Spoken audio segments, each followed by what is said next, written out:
4 बच्चों की 22 साला मां अंधे इश्क में ऐसी गिरफ्तार हुई कि रातों को शौहर को नींद की गोलियां खिला देती और फिर अपने आशना को घर बुलाकर इसके साथ रंग रलियां मनाती। लेकिन एक दिन उसके शौहर ने इसको रंगे हाथों पकड़ लिया, जिस पर अपने आशना के साथ मिलकर इसने अपने शौहर की जान ले ली। मुलजिमा आशना के इश्क में ऐसी अंधी हो चुकी है कि कत्ल का सारा इल्जाम भी अपने सर पर लेने को तैयार बैठी है। उर्दू पॉइंट की वीडियोस देखने के लिए हमारा चैनल सब्सक्राइब कीजिए और बेल के आइकन पर क्लिक कीजिए ताकि आप हमारी तमाम आने वाली वीडियो से बाखबर रह सकें। अस्सलामुअलैकुम नाज़रीन, उर्दू पॉइंट से मैं हूं आपकी मेज़बान तहमीना शेख। नाज़रीन, हमारे माशरे को पता नहीं क्या होता जा रहा है। आई रोज़ स्टोरीज़ में कवर करती हूं और आपके सामने पेश की जाती हैं। आज भी एक ऐसी ही क्राइम स्टोरी है जिसमें 4 बच्चों की मां गैर हालत में अपने ही घर में आधी रात को शौहर देख लेता है और फिर शौहर क्यों देख लेता है, इस पर शौहर को कत्ल कर दिया जाता है। किसके साथ मिलकर और कौन कौन था, आपको दिखाते हैं। नाज़रीन, मुलजिमा हमारे साथ इस टाइम मौजूद है जिसका नाम है शहनाज और अपनी उम्र अपने मुंह से 21 साल बताती है। शहनाज, कहाँ रहती हो? रेहान गार्डन। रेहान गार्डन। खामद क्या करता था? वो मिस्त्री वाला काम करता था। मिस्त्रियों का काम करता था। घर अपना था? नहीं, किराए पे थे। और बच्चे कितने हैं? 4 बच्चे हैं। कितना अरसा हुआ है शादी को? 8वां साल लगा हुआ है। 8वां साल लगा हुआ है। क्या झगड़ा था आप दोनों मियाँ बीवी का? वो मेरे साथ ठीक नहीं रहते थे, हर बात में मुझे डांटते थे, बच्चों को डांटते थे, मुझे अच्छा नहीं लगता था। कितनी दफ़ा मैंने समझाया, अब्बू ने समझाया, वो नहीं बात मान रहे थे। क्या कहते थे कि तुम क्या करती हो, क्या अच्छी नहीं हो, तुम प्यारी नहीं हो, काम नहीं करती, क्या नहीं करती? बस वो यूँ ही झगड़ा, हर बात में मुझे टॉर्चर करते थे, हर बात। क्या टॉर्चर करते थे? अच्छा भी नहीं देते थे, मारते भी थे। और अम्मी के घर में चली जाती थी जब मतलब मेरा ज़हन ठीक होता था तब आ जाती थी वापस। तो अम्मी भी खुद ही किराया देते थे घर वाले, तो खाने पीने का खर्चा भी वो देते थे और कपड़े भी लेके वो देते थे अम्मी और। घर के ये हालात कितनी अरसे से हैं? ये शुरू से ऐसे हैं। ये मतलब मजदूरी करता था, खेती बाड़ी का काम करता था। तो मैं अम्मी से बोला ये ठीक नहीं है, तो वो अम्मी लाहौर लेके आई, तो ये मतलब मिस्त्रियों वाला काम सिखाया मेरे भाई ने। इसलिए पसंद की शादी की थी? लव मैरिज थी? नहीं, पसंद की शादी नहीं थी। आशना का क्या नाम है आपके? उसका नाम कमर बलोच। कमर बलोच। कहाँ देखा था इसको? इधर रेहान गार्डन। मैं अपनी छत पे थी, ये अपनी छत पे था। हमने देखा दूसरे को, नंबर लिया मैंने इससे। साथ साथ थी छतें? नहीं, काफ़ी दूर थी। फिर कैसे नंबर एक्सचेंज किया? ये मुझे समझा रहा था, हाँ, हाथों से, और मैंने ऐसे कर रहा था। फिर जो फर्स्ट टाइम फ़ोन पे बात हुई वो क्या हुई थी? कैसी हो? मैंने कहा मैं ठीक हूँ। फ़ोन मेरे पास नहीं था, वो मेरे हस्बैंड का फ़ोन था।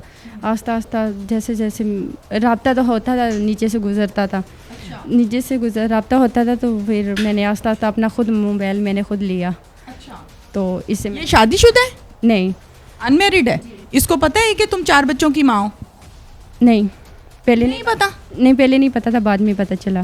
कितने अरसे बाद पता चला? 1 महीने बाद पता चला था। 1 माह के बाद पता चला था कि तुम 4 बच्चों की माँ हो। अच्छा, फिर हम बात करते रहे। इसने कुछ मुझे नहीं बोला, कहता कोई बात नहीं है, मैंने दिल से प्यार किया आपसे। दोस्ती पक्की हो गई, फिर घर आने जाने लग गया? जी, 2.5 महीने में 3 दफ़ा आया था। तो जब घर आता था तो खामद किधर होता था? वो सोया होता था। तुम तब बुलाती थी जब खामद सो जाता था? अच्छा, बुला के कहाँ मिलती थी? कमरे में। कितने कमरे हैं घर में? 2 कमरे थे।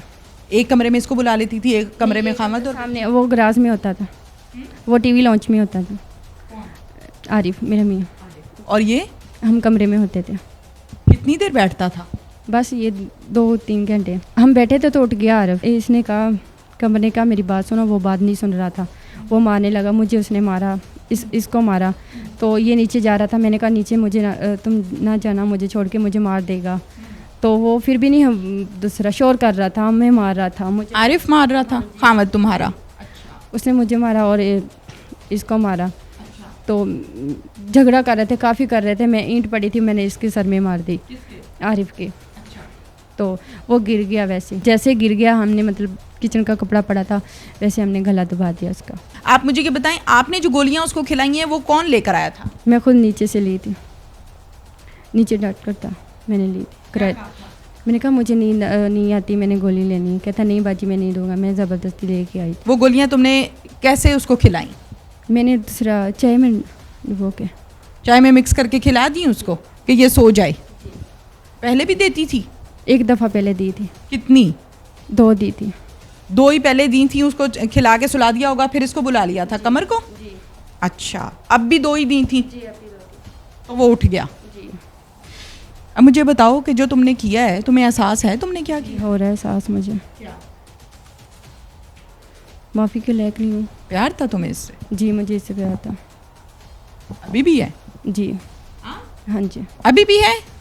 शहनाज, मुझे ये बताओ कि अगर तुम्हारे पास 2 ऑप्शन हो कि कमर बलोच की रिहाई होगी या तुम्हारी होगी, तो किसकी रिहाई चाहती हो? दोनों की। नहीं, ऑप्शन एक है अपनी। नाज़िम। मुलजिमा के तमाम बयानात आपके सामने हैं और इसका ये कहना है कि उस शख्स की कोई गलती नहीं है, जो भी गलती है वो मेरी गलती है, मैंने किया है। मुलजिम का क्या कहना है, आशना का क्या कहना है, जिसका नाम कमर बलोच है, उससे बात करते हैं। गलत दबा के मार दिया, फिर तुम भाग गए? नहीं, मैं भागा नहीं, उसको मतलब कि मैं कुछ 5-10 मिनट के लिए वहाँ पे रुका हूँ, उसके बाद मैं चला गया था घर पे। किसके घर पे? अपने घर पे चला गया था मैं। तुम्हें डर नहीं लगा, फरार नहीं हुए? नहीं, बहुत डर लगा, फरार नहीं मैं हुआ, वहीं पे अपने घर पे मैं रुका रहा था। फिर पुलिस ने कैसे पकड़ा? पुलिस ने पहले मेरे वालिद साहब को लेके आए थे, तो उन्होंने बोला कि अगर सही सलामती चाहते हो तो अपने वालिद साहब को छुड़वाना है तो खुद आ जाओ, तो वालिद साहब के तुम्हारे को छोड़ देंगे। तो फिर ये नंबर दे के गए थे मेरे घर पे। जब मुझे लेने के लिए आया तो मैं वालदा की मेडिसिन लेने के लिए गया हुआ था, घर पे मैं नहीं था, तो मेरे वालिद साहब को ये ले आए थे। तो मैं घर पे आया हूँ तो मुझे मोहल्ले में पता चला कि आपके वालिद साहब को पुलिस पकड़ के ले गई है, तो वो नंबर वगैरह ऐसे दे गई है।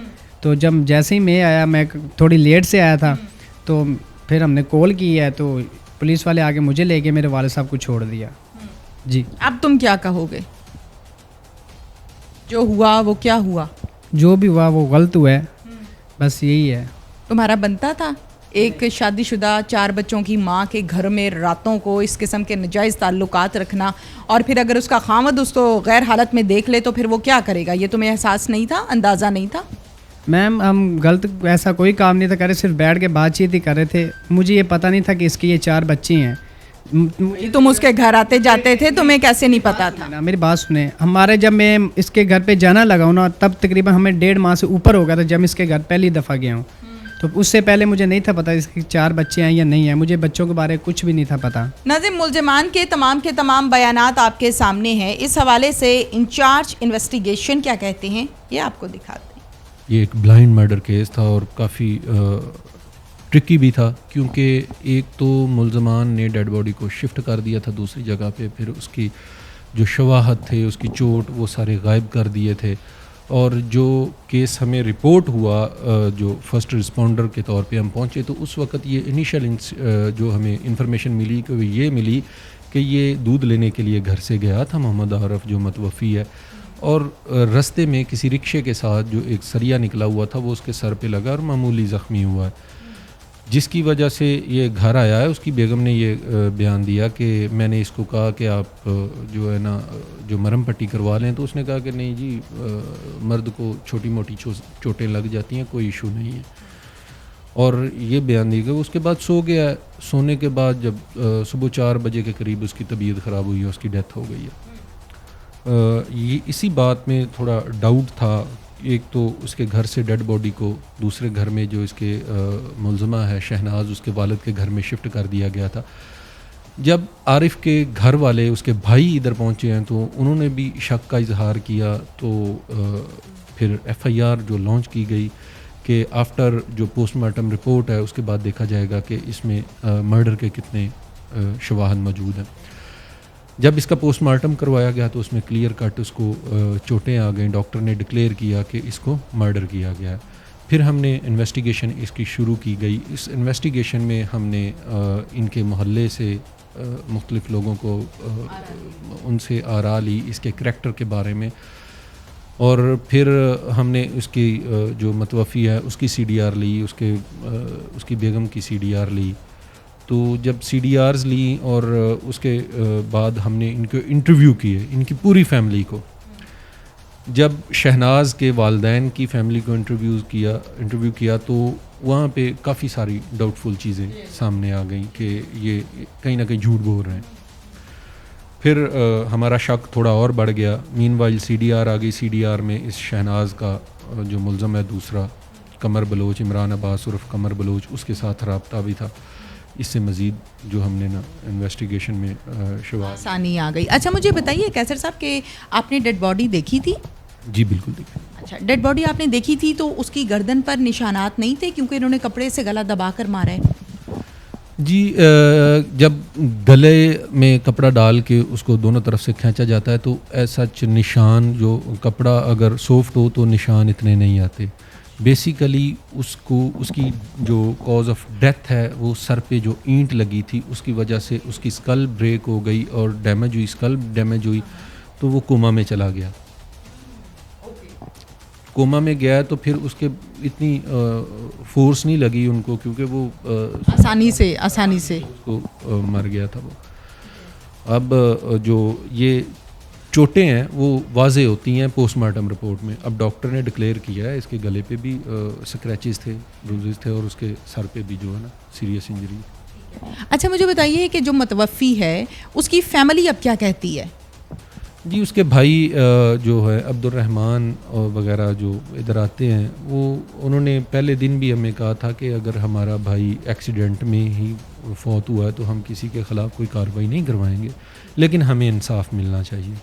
वो पहले दिन से आते हैं और एक ही रिक्वेस्ट करते हैं कि हमें इंसाफ दिया जाए। वो बेचारे रहने वाले भी बिहाड़ी के हैं, वो भी मज़दूर हैं, मुख्तलिफ़ जगहों पे सारे भाई काम करते हैं और उनकी एक ही रिक्वेस्ट है कि इंसाफ। हमने उनको श्योरिटी दी है कि इंशाल्लाह आपके साथ 100% मेरिट होगा और इंसाफ, और उनका केस तैयार करके अदालत में भेजेंगे, उनको सज़ा इंशाल्लाह मिलेगी। इसके साथ ही नाज़रीन अपनी मेज़बान तहमीना शेख को इजाज़त दीजिए। अल्लाह हाफ़िज़।